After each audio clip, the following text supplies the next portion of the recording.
รเข้าเฟซเราแฮ็กเฟซเราดูยังไงกำจัดออกยังไงมาดูกันเลยครับทุกคนก่อนที่ทุกคนจะไปดูฝากกดไลค์กดติดตามผมด้วยนะครับไปขั้นตอนแรกให้ทุกคนเข้าไปที่ Facebook เข้าไปที่ขีด3 ขีดแล้วไปที่รูปฟันเฟือง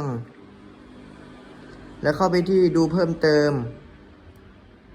เดี๋ยวเลื่อนลงมาไปที่รหัสผ่านและรักษาความปลอดภัย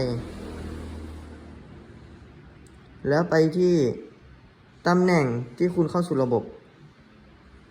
แล้วก็ไปที่ Facebook ของเราพอเข้ามาหน้านี้มันจะปรากฏตรงนี้เลยว่ามีใครเข้าสู่ระบบ Facebook เราหรือว่าออนไลน์ Facebook เราอยู่เล่น Facebook เราอยู่ล็อกอินของเราอยู่ตำแหน่งไหนจุดไหนถ้าเครื่องไหนที่ไม่ใช่ของเราเราก็กดเข้าไปแล้วก็กดออกจากระบบได้เลยครับทุกคนแล้วก็เปลี่ยนรหัสผ่านแค่นี้อย่าลืมส่งคลิปนี้ไปเพื่อนๆดูกันด้วยนะครับถ้าไม่เข้าใจยังไงเข้ามาสอบถามผมได้นะครับผมอยู่ที่ร้านมือถือ ST Mobile สาขาสำนักทองจังหวัดระยองครับทุกคน